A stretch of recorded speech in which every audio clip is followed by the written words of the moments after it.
Bab 171, Jilson kembali. Terdengar suara pong, Monica langsung menendang wanita parubaya itu, dan Monica menendang wanita parubaya tersebut secepat kilat saat ia berusaha untuk membangkit. Monica benar-benar cepat, bahkan saking cepatnya membuat seluruh orang tidak bisa bereaksi, dan Fanny benar-benar mematung. Ia tidak menyangka Monica tidak beradu mulut dengan wanita parubaya tersebut, dan langsung berkelahi dengannya. Dasar jalang, saat wanita parubaya tersebut diinjak sebanyak 2 kali. Kali pertama ia mematung, dan kali kedua ia susah untuk bernapas. Ia mulai berkata kasar setelah menjeda selama 10 detik, dan ia mulai menyerang Monica. Monica menangkap pergelangan tangannya dan menahan ia di lantai.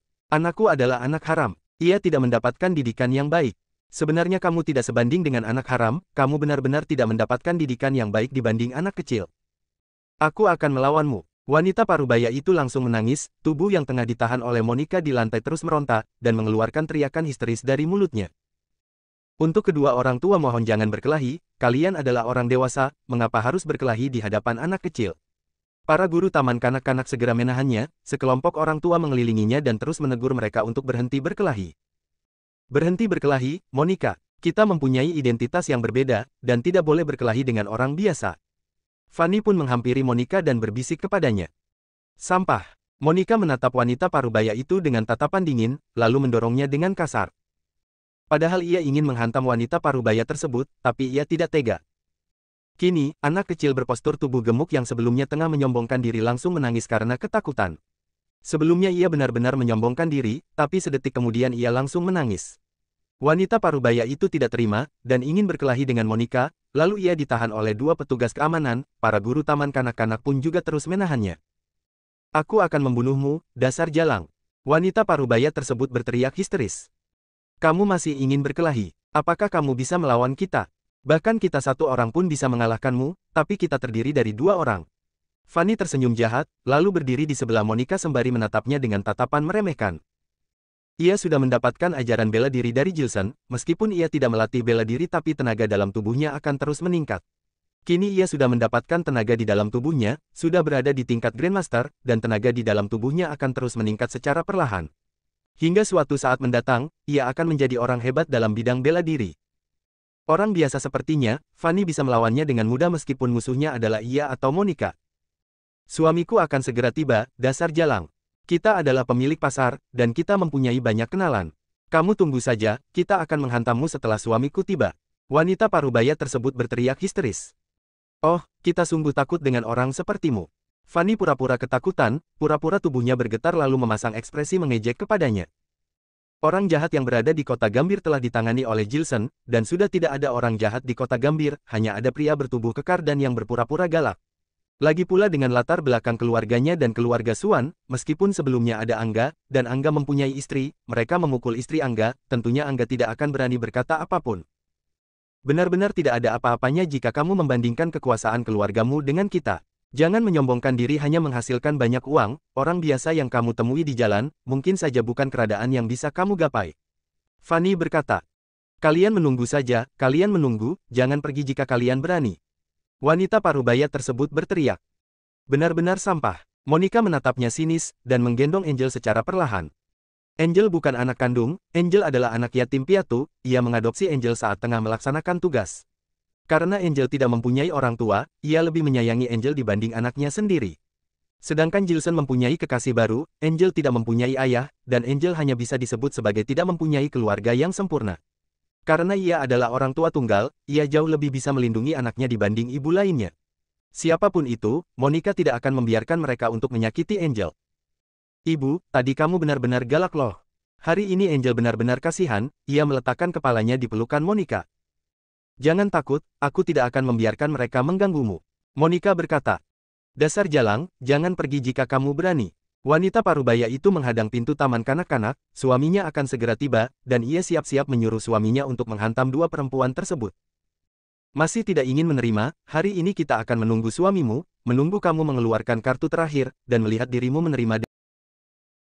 Masih tidak ingin menerima, hari ini kita akan menunggu suamimu, menunggu kamu mengeluarkan kartu terakhir, dan melihat dirimu menerima dengan sepenuh hati. Fanny berkata. Angel dan anak dari wanita parubaya itu masih sekolah, dan wanita ini benar-benar sialan, ternyata ia membantu anaknya dan mendorong Angel. Jika Fanny tidak menyelesaikan masalah ini dengan wanita parubaya tersebut, suatu saat ia akan terus mengungkit masalah ini. Ia memutuskan menunggu di taman kanak-kanak bersama Monica, dan benar-benar menyelesaikan masalah ini dengan wanita parubaya tersebut.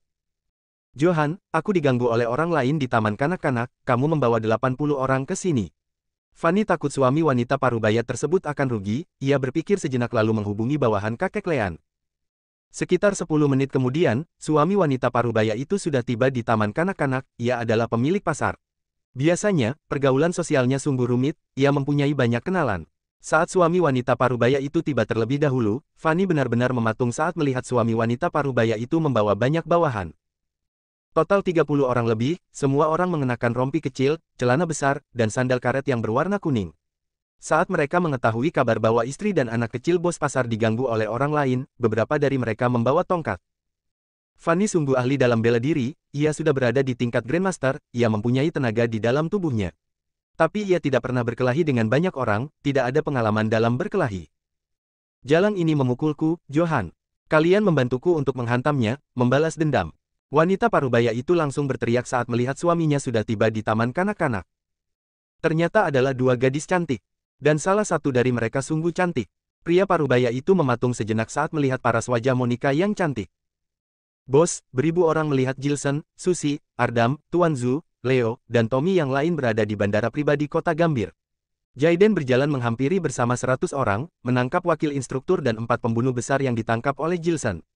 Kini, beribu orang berdiri tegak menjadi sebaris, dan bersorak hormat kepada Jilson. Ia adalah wakil instruktur Fendi, ia berasal dari luar negeri, setelah itu Departemen Luar Negeri akan membawanya pergi, sudah kututupkan akupuntur 4 pembunuh besar itu, dan mereka sudah tidak bisa memberontak. Kalian membawa ia ke penjara sementara, menggunakan rantai besi untuk menguncinya, dan mengirim 100 orang untuk menjaga mereka. Jika mereka berani melarikan diri, bunuh saja, aku akan bertanggung jawab segala masalah yang akan terjadi. Jilson menyerahkan wakil instruktur dan 4 pembunuh besar tersebut kepada Jaiden sembari mengenakan tuxedo, dan merapikan dasi yang ia kenakan. Apakah kamu mendengar apa yang telah dikatakan oleh Kak Jilson? Jaiden menatap sekilas Kak Bion yang tengah berdiri di sampingnya. Kupastikan masalah akan diuruskan dengan baik. Kak Bion tersenyum jahat. Mengapa banyak yang datang? Jilson mengerutkan dahinya saat melihat banyak bawahan, ia tidak suka menjadi pusat perhatian, tidak menyukai banyak bawahan yang menyambut kedatangannya. Kak, aku mendengar kamu berurusan dengan geng kapak di kota Venia, dan diserang secara diam-diam oleh pembunuh internasional, kita benar-benar khawatir denganmu. Bukan aku yang membawa mereka kemari, tapi karena mereka benar-benar khawatir denganmu, dan mereka bersikeras untuk datang. Jaiden berkata dengan canggung.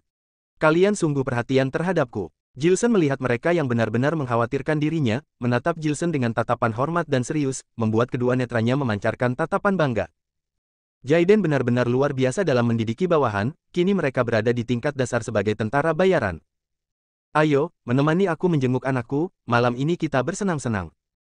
Saat Jilson memasuki sebuah mobil Bentley, mobilnya meninggalkan bandara secara perlahan, dan menuju ke arah taman kanak-kanak, ratusan mobil segera menyusul di belakang, kelompok mobil kian panjang tengah menuju ke taman kanak-kanak Angel.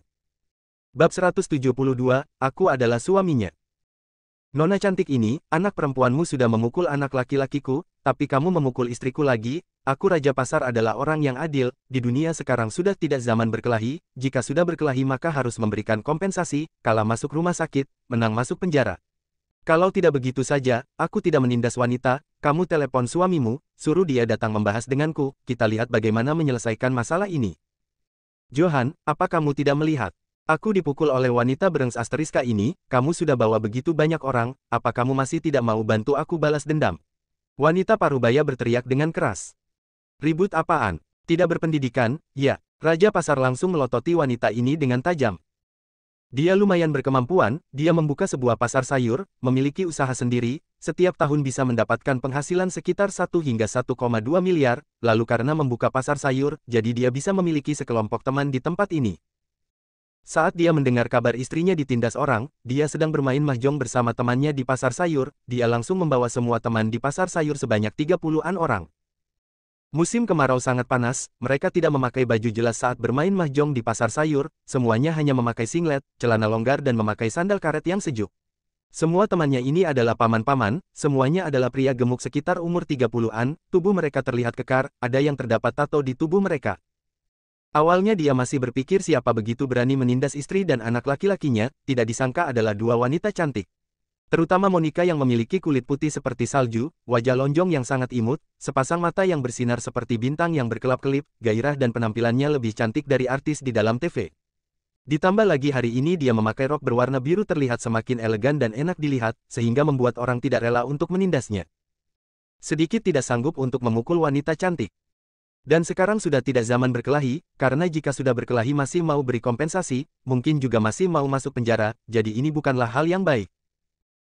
Tetapi melihat istrinya ditindas orang, kini wajahnya sudah sedikit bengkak karena ditendang Monica, anak laki-lakinya juga sudah menangis karena dikejutkan oleh Monica, jadi hatinya tetap merasa sedikit kasihan. Wanita cantik, segera panggil suamimu ke sini, aku akan bahas dengannya tentang masalah hari ini sebenarnya seperti apa. Mau kompensasi atau lapor polisi, kalian yang putuskan saja. Jika mau adu kekuatan orang, aku juga tidak akan takut denganmu, kita lihat saja siapa yang lebih hebat. Tuan, sebenarnya ini hanyalah masalah kecil di antara anak-anak, kalian jangan lapor polisi. Setelah mendengar perkataan Raja Pasar, Kepala Sekolah Taman Kanak-Kanak langsung memohon kepada Raja Pasar. Kepala sekolah tidak membiarkan mereka lapor polisi, status Monica tidak boleh berkelahi, dia dengan Fanny tidak lapor polisi. Melihat mereka dikerumuni 30-an pria di taman kanak-kanak hingga tidak bisa pergi, Monica langsung menarik napas yang dalam kemudian berkata kepada Raja Pasar dengan cuek, memang salahku karena telah memukul istrimu, tadi aku sedikit lepas kendali. Istrimu yang duluan mendorong anak perempuanku, jadi aku tidak tahan dan menyerangnya. Begini saja, aku tadi tidak seharusnya lepas kendali, aku minta maaf dengan kalian, aku akan bayar kompensasi biaya obat kalian.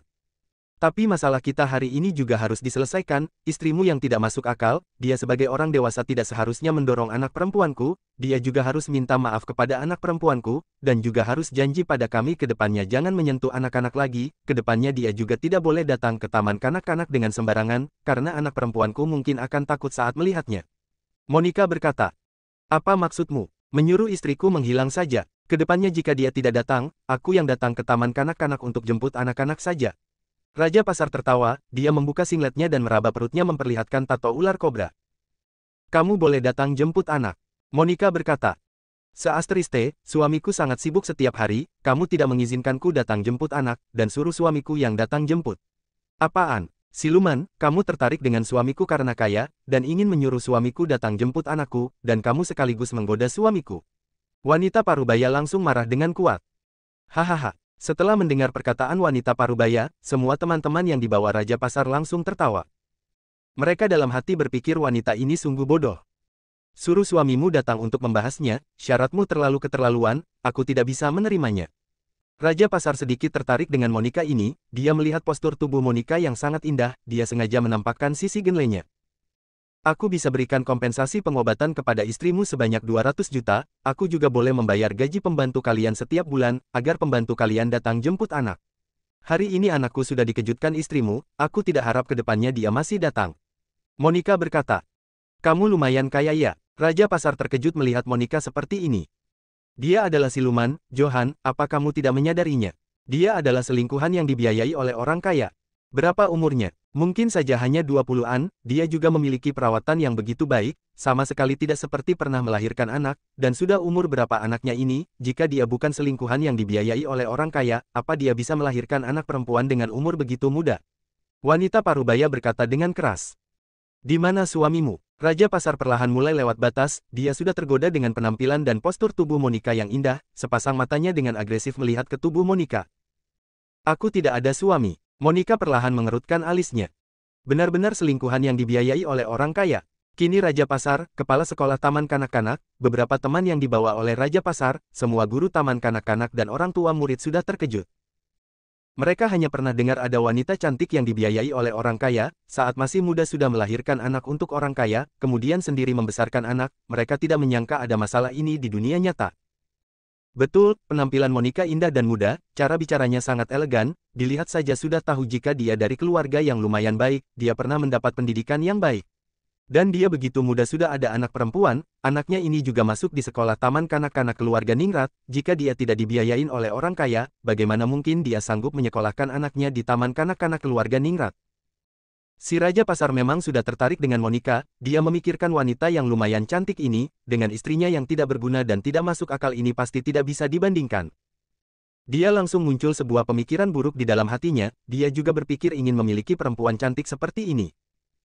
Kalau tidak begini saja, aku merasa kamu sangat kasihan karena tidak ada suami, hari ini aku tidak mempermasalahkan masalah ini denganmu lagi, kamu berikan kami 200 juta saja, jadi masalah kamu memukul istriku sudah tidak saling hutang lagi. Tapi kamu mengejutkan anak lakiku, makan dan barang yang dipakai anakku ini semua adalah yang paling baik, masalah ini tidak bisa diselesaikan begitu saja. Kamu berikan aku nomor telepon kamu, nantinya jika ada masalah, aku akan mencarimu lagi. Kata Raja Pasar. Saat dia berbicara, semua orang terus-menerus membicarakan Monica. Monica hanya berpura-pura tidak melihatnya. Jadi bagaimana dengan masalah anak perempuanku? Monica bertanya. Anak perempuanmu? Haha, masalah anak perempuanmu sudahin saja. Kita saling simpan nomor telepon, aku janji tidak akan membiarkan istriku menindas anak perempuanmu lagi, kedepannya jika ada masalah pada istriku, kamu langsung menghubungi aku saja, bisa. Kamu ini masih muda, kenapa sembarangan mencari pria dan melahirkan anaknya? Jadi janda itu sangat sulit, hingga membuatku merasa kasihan padamu. Raja Pasar berkata sambil tertawa. Wanita parubaya langsung melototinya dengan tajam. Aku bercanda saja. Raja Pasar pura-pura seperti tidak ada masalah, kamu kelihatan lumayan bergairah dan menarik, sayang sekali, tidak tahu bagaimana kamu memikirkannya dulu, semua pria juga kamu ikutin. Menurutku pria yang membuatmu melahirkan anaknya pasti adalah sampah, dia tidak sehebatku. Kedepannya kamu lebih hati-hati, jangan sembarang cari pria lain. Masalah hari ini sudahkan saja ya. Jika menurutmu pria yang menghidupkanmu itu baik, memiliki kemampuan, maka kamu suruh dia datang cari aku saja, suruh dia keluarkan semua kemampuan yang dimilikinya, lihat apa yang bisa dia lakukan padaku. Raja Pasar berkata lagi. Kamu mau adu kekuatan denganku? Tiba-tiba Jilson berjalan dari depan taman kanak-kanak. Siapa kamu? Melihat Jilson tiba-tiba berjalan masuk, dia langsung mengeluarkan sebuah kata sehingga mengejutkan Raja Pasar. Aku adalah suaminya. Jilson tertawa licik. Bab 173, bahwa kamu lihat pemandangan. Bukankah tidak ada suami? Kini Raja Pasar terkejut. Guru, melihat kemunculan Jilson, mata Fanny langsung bersinar. Bagi Fanny, Jilson adalah dewa yang bisa melakukan segala hal. Walaupun dia tidak ada uang, tidak ada status, tidak ada identitas, tidak ada kemampuan, di dunia ini tidak ada masalah yang tidak bisa diselesaikan Jilson. Menurutnya Jilson adalah orang yang paling pintar di dunia ini. Dia bertemu dengan banyak musuh, walaupun dia tidak menggunakan teknik bela diri yang tinggi, dia juga bisa mengalahkan mereka dengan mudah. Apa yang terjadi? Saat Jilson melihat Monica, dia melihat tidak ada perubahan apapun terhadap Monica, kedua matanya langsung sedikit terkejut. Kemudian dia langsung dengan ekspresi buruk berjalan ke samping Monica lalu menggendong anak perempuan dengan ringan. Bukankah ini ada suami? Kenapa wanita ini bilang tidak ada suami? Dan juga kelihatannya sangat muda, sepertinya lebih muda dari wanita ini, dia sama sekali tidak seperti orang kaya yang membiayainya. Mereka berdua hanya pacaran, kan? Pria yang begitu muda sudah memiliki anak perempuan dengannya, lalu memberikan anaknya sekolah di taman kanak-kanak sebaik ini, membuat anaknya terlihat bersih dan cantik, pria ini pasti kaya. Dia berpenampilan putih dan tampan, bajunya juga bagus, tadi wanita ini berkata tidak ada suami, mungkin karena marahan sama dia. Benar marahan, apa kamu tidak melihatnya? Ekspresi mereka berdua menjadi buruk setelah bertemu, tidak saling berbicara juga, mungkin benar-benar sudah marahan. Si pria tua ini menindas anak yatim dan janda ini, sekarang suaminya sudah tiba, lihat bagaimana dia lanjut menindasnya. Saat Jilson berjalan ke arah Monica dan memeluk Angel dengan terbiasa, semua orang tua yang mengerumuni langsung membahas dengan suara yang kecil. Mereka melihat penampilan Jilson yang lumayan bagus dan gairah yang tidak biasa, bersama dengan Monica adalah pasangan yang serasi, dia tidak terlihat seperti pria tua yang membiayai Monica. Guru, masalahnya adalah saat Angel bermain dengan anak-anak lainnya, dia tidak sengaja menyentuh mainan milik anak laki-laki gemuk ini, anak laki-laki ini sudah terbiasa tidak masuk akal, anak laki-laki muda ini sama tidak masuk akal dengan ibunya, jadi mereka memaksa mengatakan jika Angel merebut mainannya, hingga mendorong Angel. Angel tidak terima didorong, dia langsung mendorong laki-laki itu hingga terjatuh, terakhir ibunya datang mendorong Angel hingga jatuh. Untungnya Angel tidak terluka, dia hanya terkejut saja, dalam hatinya merasa sedikit sedih. Untungnya kami ada di sini, jika tidak mungkin saja ibu dari laki-laki gemuk ini akan menindasnya dengan cara lain lagi. Fanny langsung melihat wanita parubaya sekilas kemudian mengadu kepada Jilson. Hehe, aku Jilson sebagai kepala serikat buruh provinsi ini, harta sebanyak puluhan triliun, dan sudah melewati 5 kali lipat dari orang terkaya di provinsi, aku 10 besar orang terkaya di China, semua yang dipakai dan makanan anak perempuanku adalah yang terbaik, aku sangat ingin mengambil bintang di langit untuknya, aku sangat ingin dia tumbuh besar secepatnya dan memberikan semuanya yang terbaik di dunia ini. Hanya sebuah mainan laki-laki biasa apakah itu sesuatu yang bisa disukai anakku? Walaupun anakku menyukainya, dia juga tidak perlu merebut mainannya, gaji ibunya setiap bulan juga tidak sedikit, jika dia menyukainya, ibunya pasti akan membelikan kepadanya. Setelah mendengar perkataan Fanny, Jilson menggendong anaknya sambil tertawa dingin, dia membiarkan anaknya duduk di lengannya, kemudian dengan tatapan yang dingin melihat Monica sekilas. Monica hanya sedikit mengerutkan alisnya saja, dia sudah beberapa hari putus dengan Jilson, dan sekarang Jilson sudah ada pacar baru, kini kembali bertemu dengan suaminya yang sah, dalam hatinya memiliki rasa kacau yang tidak bisa diungkapkan. Apa ada luka di tubuh anak perempuanku? Jilson bertanya lagi. Tidak ada, jika ada luka maka tidak seperti ini lagi. Fanny berkata. Bagaimana cara kalian ingin menyelesaikan masalah ini dengan mereka? Jilson bertanya. Tadi Angel ditindas, Monica emosi dan memukul wanita parubaya itu. Sekarang suami wanita parubaya itu sudah datang, lalu berkata ingin kami memberi kompensasi. Kami sudah setuju untuk memberi kompensasi sebanyak 200 juta, tapi wanita itu sudah mengejutkan Angel, kami takut ada trauma kepada Angel dan takut saat melihat wanita parubaya itu, jadi kami menyuruhnya janji untuk tidak datang ke taman kanak-kanak lagi ke depannya, tetapi mereka masih tidak berhenti. Suami wanita parubaya itu masih meminta nomor Monica, dia mengira Monica adalah selingkuhan yang dibiayai oleh orang kaya, sebenarnya dia sengaja mencari alasan untuk tetap menjalin hubungan dengan Monica, sungguh licik, dia juga tidak takut istrinya pulang ke rumah lalu berantem. Fanny berkata, Guru, kamu jangan lupa, Angel dari kecil pernah terjadi kecelakaan mobil, melihat kedua orang tuanya meninggal di depan matanya, lalu Monica membawa dia pulang dan menemani selama setengah tahun baru membuat dia sembuh, anak ini sangat kasihan, dalam hatinya selalu terdapat sebuah luka. Dia lebih lemah dibanding anak biasanya, kami tidak tega melihat dia dilukai orang lagi, wanita parubaya ini terus-menerus menyuruhnya pergi. Fanny sekali lagi berbisik di samping telinga Jilson. Mehem, aku tahu. Jilson menganggukkan kepala dengan ringan lalu melihat pria itu. Apa yang kamu lihat? Raja pasar melototi Jilson dengan tajam. Dia dengar Monica adalah selingkuhan yang dibiayai oleh orang kaya, dalam hatinya muncul rasa merendahkan, dia ada pemikiran untuk memiliki Monica. Tapi tidak disangka ternyata Monica ada suami, apalagi suaminya begitu tampan dan bergairah, dia menjadi merasa tidak nyaman karena dilihat oleh Jilson, rasanya seperti sudah ditelanjangi, jadi dia hanya bisa berpura-pura galak untuk menutupi rasa canggungnya. Saudara ini, saat aku baru masuk, aku dengar sepertinya kamu sangat hebat dan ingin adu kuat dengan aku ya. Jilson memberikan Angel kepada Monica, kemudian mengeluarkan sepuntung rokok yang tipis. Kenapa? Kamu mau adu kekuatan denganku? Raja pasar tertawa dingin. Dia tahu dirinya tidak terlalu berkemampuan, penampilannya juga pasti tidak bisa dibandingkan dengan Jilson. Tapi jika banding uang, banding kekuatan, dia pasti tidak kalah dari Jilson. Sekarang setelah melihat Monica ada suami, dan suaminya juga sudah datang, penampilannya juga lebih tampan banyak dari dirinya, tampaknya juga kaya, jadi dia tahu jika Monica tidak akan tertarik dengannya karena dia memiliki suami yang begitu sempurna, dia juga tidak ada kesempatan untuk mendapatkan dan membiayai Monica lagi. Dia hanya bisa menggunakan beberapa temannya ini untuk menakutinya, agar dia dan istrinya beserta anaknya bisa mendapat kembali muka mereka. Dia sudah tidak ada kesempatan bersama Monica lagi, jadi dia harus menganggap Monica sebagai musuh, dia harus mendapatkan posisi raja untuk anaknya di taman kanak-kanak ini. Kamu ikut aku keluar saja. Jilson menghisap rokok, lalu berkata kepadanya dengan nada bicara yang datar. Kenapa? Kamu ingin berkelahi? Kamu ingin berkelahi denganku? Raja pasar terkejut. Keluarlah, kamu akan tahu setelah keluar. Kedua mata Jilson sangat tenang. Seasteriste, ingin berkelahi. Siapa takut denganmu? Raja pasar langsung tertawa, teman-teman di sampingnya juga ikut tertawa.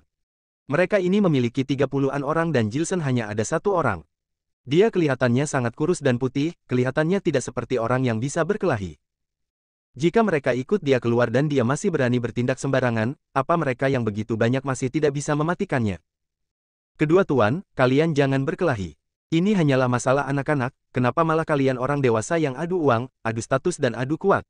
Kalian melakukan seperti ini gampang untuk memberikan pelajaran tidak baik kepada anakmu. Kepala sekolah taman kanak-kanak segera membawa guru dan penjaga keamanan untuk membujuk. Anak harus dididik dari kecil, anakku ini adalah kesayanganku, aku tidak akan membiarkan dia menjadi lebih takut dari orang lain. Raja pasar berkata dengan cuek. Betul, kesayangan ini selalu dimanjain. Wanita parubaya tertawa dingin. Hehe, anak perempuanku lebih berharga ribuan lipat dari kalian. Jilson tertawa dingin. Membual. Keluar. Baik, lihat apa yang bisa kamu lakukan, lihat saja sehebat apa dirimu. Raja pasar tertawa dingin, dia menggoyangkan bahu berjalan keluar dari taman kanak-kanak.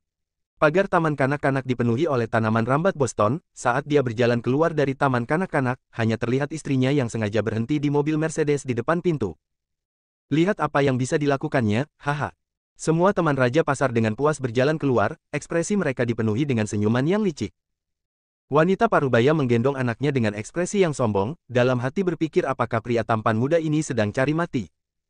Tapi saat mereka tiba di depan pintu, mereka langsung terbodoh saat melihat pemandangan di depan pintu. Hanya terlihat di luar taman kanak-kanak dipenuhi dengan pria kekar yang memakai setelan kemeja hitam, lalu di belakang mereka terdapat mobil sedan hitam, tidak disangka ada ribuan orang. Bab 174, Bayar dengan seluruh hartamu. Melihat pria berkemeja hitam dan mobil sedan hitam yang memenuhi seluruh bagian luar taman kanak-kanak, Raja Pasar, istrinya, temannya, anaknya langsung terdiam, tatapan mata mereka lurus dan tidak bisa mengungkapkan rasa ketakutan di dalam hati. Mereka tidak pernah melihat kejadian sebesar ini. Kepala sekolah yang mengira Gilson dan Raja Pasar mau berkelahi hingga ikut keluar untuk membujuk juga langsung terdiam saat melihat pemandangan ini. Dan juga orang tua murid yang ikut keluar untuk meramaikan. Seluruh taman kanak-kanak langsung berubah menjadi hening. Setelah 1 menit kemudian, wanita parubaya baru tidak tahan dengan ketakutan lalu membalikkan kepalanya melihat Gilson, tatapan matanya yang ketakutan melihat Gilson sambil berteriak, "Hei pria tampan, apa semua ini adalah orang yang kamu cari?" Omong kosong, jika bukan dia yang mencarinya, apa kamu yang mencarinya? Susi memakai rok lipit merah, sehingga membuat kulitnya terlihat semakin putih, bibirnya juga semakin menawan, dengan wajah yang manis melihat wanita parubaya dengan merendahkan. Pria tampan, kamu ini siapa? Raja Pasar hanya merasa jantungnya sudah mau melompat keluar, dia melihat Gilson sambil berteriak. Jika beberapa orang ini datang karena Gilson, maka Gilson ini adalah orang hebat di dalam orang hebat. Apa dia sudah bertemu dengan batu? Jika aku mengatakannya, kamu juga belum tentu tahu. Gilson tertawa dingin. Jika kamu mengatakannya, mungkin aku bisa tahu. Napas Raja Pasar semakin berat. Orang terkaya di kota Gambir. Gilson berkata. Gilson, mata Raja Pasar langsung semakin melebar, dia hanya merasa kakinya lemas dan langsung berlutut di lantai. Suamiku, siapa Gilson? Wanita parubaya melihat Raja Pasar seperti ini, ekspresinya juga berubah menjadi buruk. Gilson, dia adalah orang terkaya di kota Gambir, dia mengalahkan semua orang milik ketua preman Angga di kota Gambir, dalam 1 malam langsung membunuh Justin yang berada di belakang Angga, dalam 1 malam langsung mengusir Angga dari kota Gambir ke ibu kota. Walaupun dia bukan orang di dunia preman, tetapi dia lebih hebat dari mereka. Semua preman di kota Gambir dikendalikannya, dia sekarang adalah ketua yang tegas di kota Gambir. Dengar kabar umurnya baru 20-an tahun, dia memiliki penampilan yang tampan, tetapi dia sangat sadis, jika dia berkata mau mematahkan tangan dan kaki orang, maka harus dipatahkan. Di atasnya masih ada latar belakang yang sangat dalam, biasa orang yang menyinggungnya akan diantar ke dalam penjara. Dia adalah orang yang berada di sisi gelap dan terang, kamu adalah ketua baru kota Gambir kami si Gilson. Raja Pasar menjelaskan kepada istrinya sambil dengan terkejut melihat Gilson. Hehe, kamu tanya mereka saja apa namaku. Gilson tersenyum. Gilson, tanpa menunggu Raja Pasar bertanya, anak buah Gilson langsung berteriak dengan kuat. Ribuan pria kekar langsung berteriak dengan kuat, suara teriakan mereka menggemparkan langit, saat suara teriakan mereka selesai, terdengar sebuah suara alarm polisi yang keras dari mobil kuno di tidak kejauhan. Wanita parubaya mendengar teriakan dari kerumunan pria kekar itu, ekspresinya langsung menjadi pucat, semua teman yang dibawa Raja Pasar untuk membantu juga sudah duduk di lantai. Orang yang mereka singgung adalah ketua pertama di kota Gambir yaitu Gilson, ini adalah orang yang membawakan bencana, jika Gilson menyerang mereka, siapa yang masih berani melawan? Mereka sudah mengaku, jadi biarkan Gilson memukul saja. Hei si tua, apa kamu masih mau adu kuat denganku? Gilson menghidupkan sebatang rokok yang kurus, kemudian melihat Raja Pasar sambil tertawa dengan dingin. Tidak berani. Tubuh Raja Pasar bergetar, setelah ditanya oleh Gilson, kini ekspresinya berubah menjadi pucat, dia sudah hampir menangis karena ketakutan. Ketua, apa yang dilakukan si tua ini? Sehingga begitu marah. Tuan muda Ben duduk di depan mobil mewah Bentley milik Gilson, kemudian sebelah kaki menginjak penutup mesin mobil, dengan menghina melihat Raja Pasar. Istri si tua ini memukul anak perempuanku. Gilson berkata. Seasteriste, dasar tua, kamu cari mati ya. Tuan muda Ben langsung tiba di depan Raja Pasar, lalu mengangkat kerah baju Raja Pasar, dan mengeluarkan sebuah pistol emas putih ke arah kepala Raja Pasar. Ah, ternyata mereka benar-benar adalah preman. Wanita parubaya tanpa sadar berteriak dengan kuat. Kak, apa rencanamu dalam mengurusnya? Dia dengan dingin dan sadis melihat Raja Pasar. Hei si tua, aku Gilson tidak pernah menggunakan kekuasaanku untuk menindas orang, aku lebih tidak menindas orang biasa, kita bicarakan saja. Kita memperjelas proses masalah ini saja dulu, terjadi perselisihan antara anak perempuanku dengan anak laki-lakimu, anak perempuanku mendorong anakmu hingga jatuh, kemudian istrimu menindas anakku dan menjatuhkan anakku ya. Gilson menghisap rokok, kemudian berdiri dengan tegak, melototi Raja Pasar dengan tatapan mata yang dingin. Betul, kening Raja Pasar berkeringat. Baik, anggap saja anak perempuanku sudah memukul anakmu saja. Anakmu sangat berharga, katakan saja berapa harga anakmu, aku akan membayar sesuai harganya. Gilson berkata.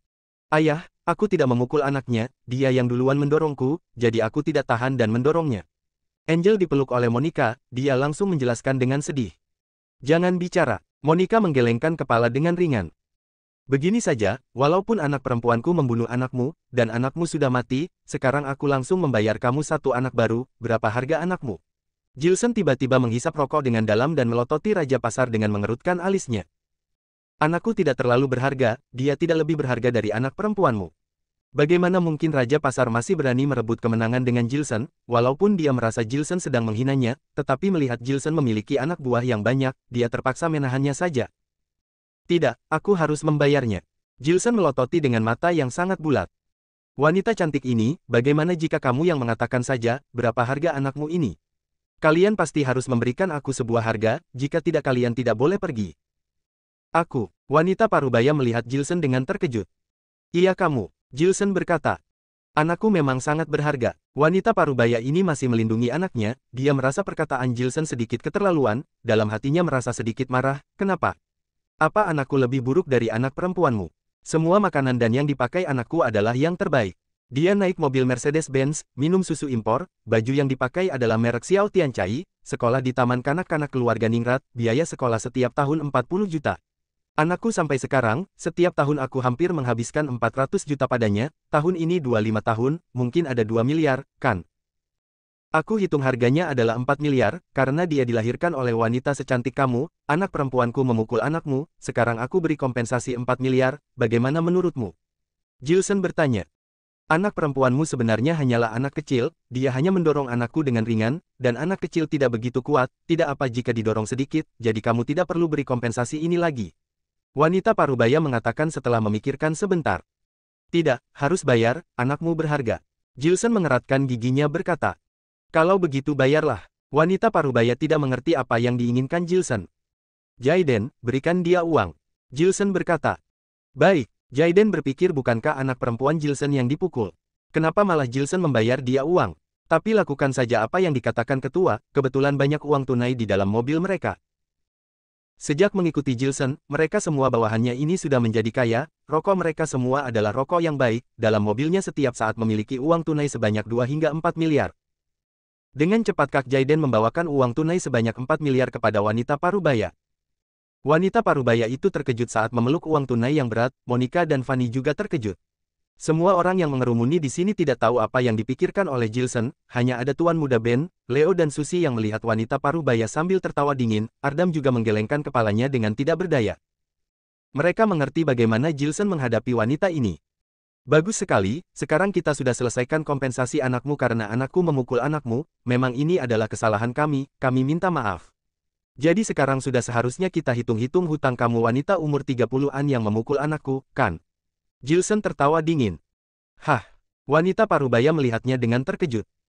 Anakku tidak semahal anakmu, semuanya sangat alami, dari kecil makan makanan sisa orang, ibunya sangat sibuk dan tidak punya waktu untuk menjaga dia adalah anak yatim piatu. Tapi dia adalah anak yang paling berharga di hati kami, dia adalah anak kandung aku Gilson. Aku Gilson dengan harta puluhan triliun menganggapnya sebagai anak kesayangan. Jika suatu hari nanti aku Gilson naik pangkat dengan cepat, maka dia adalah nona besar paling tinggi di China, dia bisa dibandingkan dengan Yehenara pendukung Kaisar Ming putri dari keluarga Zhao. Sekarang aku Gilson dengan kekayaan sebanyak 100 triliun, aku beri bukti tertulis, saat Angel berumur 16 tahun, aku akan berikan dia harta sebanyak 100 triliun, agar dia sama kaya denganku sekarang. Kini anakku memiliki bukti tertulisku, maka berarti harganya juga 100 triliun, tadi anakku melukai anak kalian seharga 4 miliar, kami sudah beri kompensasi. Dan sekarang kamu wanita tua melukai anakku seharga 100 triliun, bukankah kamu juga mau memberi kompensasi? Gilson melihat wanita parubaya dengan dingin. Kompensasi. Wanita parubaya langsung melebarkan matanya, dia tiba-tiba merasakan uang sejumlah 4 miliar di tangannya seperti arang yang sangat panas, dia langsung membuang 4 miliar tersebut ke lantai. Betul, mau bayar. Kamu tidak boleh tidak membayarnya, jika kamu tidak mau bayar, aku takut semua temanku ini tidak akan setuju. Gilson tertawa saat mengatakannya. 100 triliun. Kemana kami mencarinya? Kamu kira 100 triliun seperti uang sembayang? Suruh bayar jadi kami langsung bayar. Wanita parubaya berteriak dengan kuat. Kalau begitu berikan aku semua harta kalian kepadaku, kemudian kedepannya menghilang dari kota Gambir selamanya. Ingat, jangan mengira dirimu sedikit kaya berarti sudah hebat, dunia ini banyak orang yang lebih hebat dari kalian. Semua orang di dunia ini setara, tidak ada orang yang lebih rendah atau lebih tinggi sejak lahir. Karena kamu sudah sedikit punya uang dan tidak tahu bagaimana menjadi manusia, maka aku Gilson akan mengajarimu. Aku hanya beri kamu waktu 5 menit, berikan semua harta kalian kepadaku, lalu menghilang dari kota Gambir selamanya. Gilson menghisap rokok kemudian dengan ringan menekan puntung rokok menjadi abu. Setelah mendengar perkataan Gilson, wanita parubaya melihat ke arah teman-temannya. Dia hanya melihat Tuan Muda Ben sedang memegang pistol sambil melihatnya dengan tatapan yang menyeramkan, kemudian dengan kuat menekankan pistol di kepala suaminya. Leo perlahan membuka kerah baju dan memperlihatkan tato naga api yang tidak terlalu jelas di dadanya. Susi dan Ardam berdiri sejajar, walaupun wajah mereka tampak tidak jahat dan polos, tetapi tubuh mereka mengeluarkan aura mematikan. Dan anak buah Gilson yang berjumlah ribuan. Wanita parubaya tiba-tiba merasakan rasa penderitaan di dalam hatinya yang tidak bisa diungkapkan. Bab 175, jangan pergi. Apa tidak boleh tidak beri kompensasi? Kami sudah salah, tidak, aku yang salah, aku sudah tahu salah, aku sebagai orang dewasa tidak seharusnya mendorong anakmu, aku minta maaf terhadap kalian.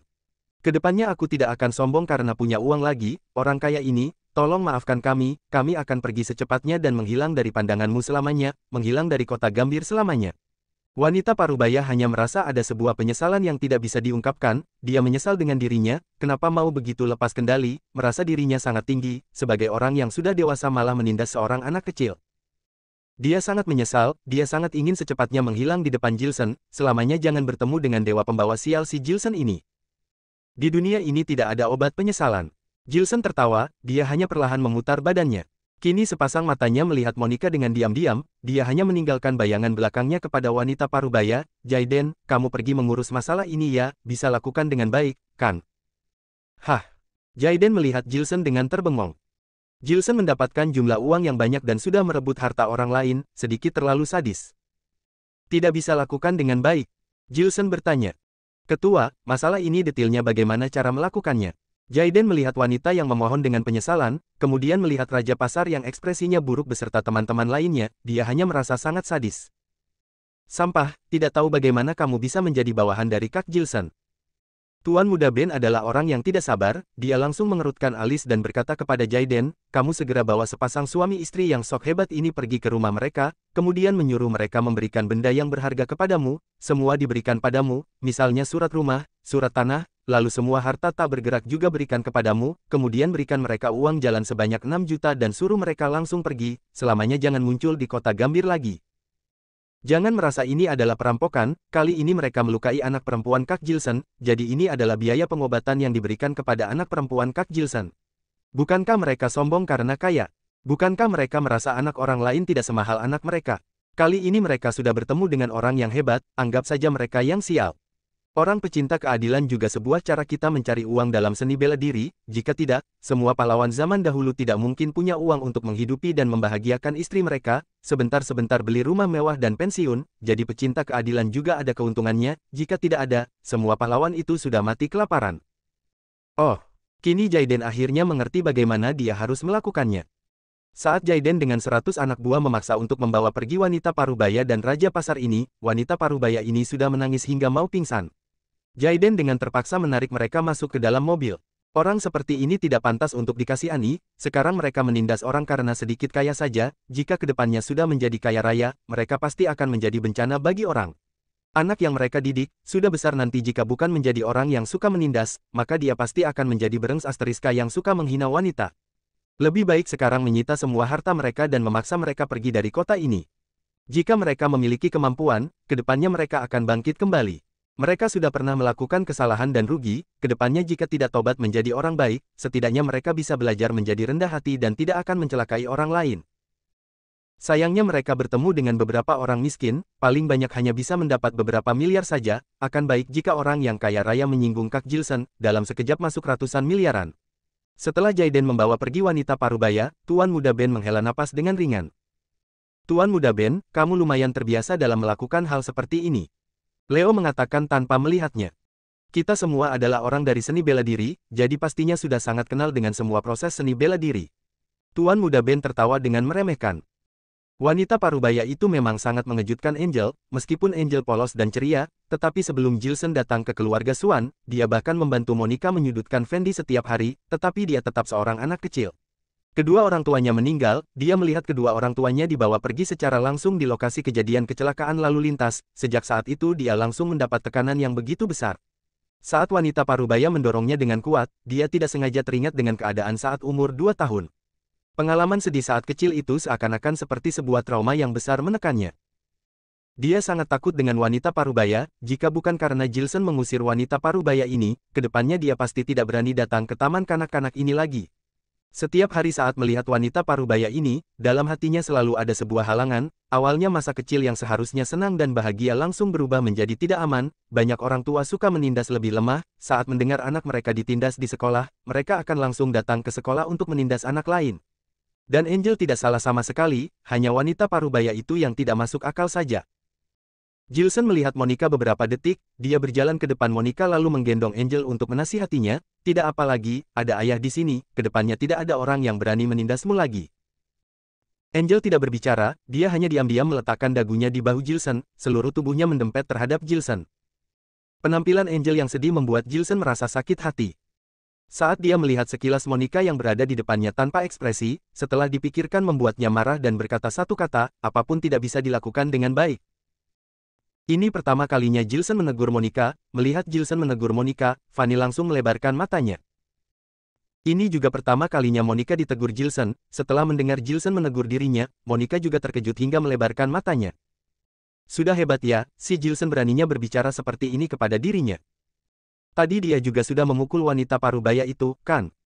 Kini pembantu yang dipanggil Fanny dari tim pasukan baru datang dengan mobil militer. Beberapa orang itu terkejut setelah melihat depan taman kanak-kanak dikerumuni oleh kerumunan orang, mereka mengira Fanny dan Monica dalam bahaya. Jadi mereka langsung membawa orang untuk membubarkan mereka, anak buah dari Jilson sama sekali tidak takut dengan mereka, dalam waktu yang cepat langsung berteriak kepada mereka lalu berhadapan. Jika hari ini tidak ada Jilson, maka sangat sulit bagi Fanny dan Monica untuk melawan masyarakat tidak masuk akal ini. Karena pasukan militer memiliki peraturan yang ketat, bahwa tentara tidak boleh terjadi perselisihan dengan rakyat biasa. Mereka hanya bisa membantu Fanny dan Monica untuk menenangkan lokasi dan melindungi Fanny dengan Monica tidak dilukai. Jika Raja Pasar pernah menjadi tentara, mengerti sedikit peraturan tentang pasukan militer, maka Fanny dan Monica tidak hanya tidak bisa mengalahkannya, melainkan bisa diancam Raja Pasar demi keuntungannya sendiri. Aish, sisimu tetap tidak bisa tidak ada pria. Aku akan mengenalkan kepadamu, namanya Susi, adik sepupuku, dia adalah anak dari bibiku, aku punya 6 sepupu perempuan, aku yang ketiga, aku dengannya adalah hubungan kerabat, dia bukanlah pacarku. Jilson menghela napas dengan ringan. Siapa yang bilang aku ini adikmu? Aku ini kekasihmu. Susi langsung marah. Mehem, tatapan mata Jilson langsung menjadi dingin. Melihat Jilson sudah benar-benar marah, Susi langsung menaikkan alisnya dan menjadi patuh. Bagaimana dikatakan ya, sebenarnya aku masih menyukaimu, saat di kamp pelatihan Sirius aku merindukanmu, saat pergi ke kota Venia juga merindukanmu, aku sudah beritahu kabarmu kepada kakek sudah setuju tentang pernikahan kita. Jika kamu masih menyukaiku, kita masih bisa bersama, karena kamu tetaplah istriku yang sah. Jilson tersenyum pahit, hatinya sedikit tidak nyaman saat melihat Monica sekali lagi, 2 hari yang lalu aku baru menerima sebuah tantangan dari seorang senior Jianghu, yaitu Hendro Hong. Beberapa hari lagi aku sudah mau bertarung dengannya. Jilson melihat sekilas Angel yang berada di pelukannya, tatapan matanya muncul sebuah rasa sayang. Dia dengan ringan mencium anak perempuan yang berada di pelukannya, kemudian membawakan anak perempuan yang dipenuhi dengan aroma susu kepada Monica. Jika ada yang terjadi padaku, kalian harus menjaga diri kalian dengan baik-baik. Jilson tidak bisa menahan rasa sedihnya, dia berjalan ke arah mobil mewah yang berhenti di samping. Hendro Hong. Saat mendengar nama Hendro Hong, Fanny langsung terkejut. Kenapa? Monica melihat Fanny. Hendro Hong adalah master tingkat dewa menengah. Dia adalah ahli yang khusus direkrut oleh Departemen Militer bagian utara kami, dulu dia pernah mengajar beberapa seni bela diri di kamp pelatihan Sirius, saat itu aku masih kuliah, kakek juga sangat memandang baik senior Hendro Hong, dia khusus menyuruhku minta izin untuk belajar seni bela diri dengannya. Guru, bagaimana bisa terjadi perselisihan antara dia dengan Hendro Hong? Beberapa hari ini Fanny tidak pergi ke ibu kota, jadi dia tidak tahu apa yang terjadi di ibu kota. Maksudmu Hendro Hong ini sangat hebat. Monica perlahan mengerutkan alisnya. Master tingkat dewa adalah dewa, Hendro Hong adalah Master tingkat dewa adalah dewa, Hendro Hong adalah master tingkat dewa menengah, dia adalah master menengah di dunia master tingkat dewa, bagaimana mungkin dia tidak hebat? Fanny berkata. Apa? Monica langsung memeluk Angel dengan erat, dia melihat Jilson dengan tatapan yang sangat berat. Di dalam hatinya seketika muncul adegan master menandatangani lembaran persetujuan atas hidup mati, mereka berdua bertarung dengan sadis dan kedua orang yang terluka parah karena berkelahi. Dengar kabar Jilson hanyalah master tingkat dewa dasar, dan Hendro Hong adalah master tingkat dewa menengah. Jilson diajari oleh master, dia hanyalah orang baru di seni bela diri, tetapi Hendro Hong adalah senior Jiang Hu yang sudah berada di departemen militer untuk mengajari seni bela diri kepada tentara khusus. Jika Jilson melawan Hendro Hong, bukankah itu mencari mati? Jilson, kenapa kamu begitu bodoh? Kamu baru berapa hari belajar seni bela diri, si Hendro Hong itu orang hebat seperti apa? Beraninya kamu melawan dia, apa kamu mencari mati? Terpikir sampai sini, Monica tidak bisa menahan rasa khawatirnya terhadap Jilson. Dia langsung melepaskan Angel, lalu mengejar dan memeluk Jilson dengan erat. Jangan pergi. Pinggang yang dipeluk Monica dengan erat, Jilson mengedipkan matanya dan terbingung. Dia hanya tiba-tiba merasa sedih saja, tapi dia tidak mungkin benar-benar dimatikan oleh Hendro Hong. Kenapa Monica tegang hingga seperti ini? Bersambung.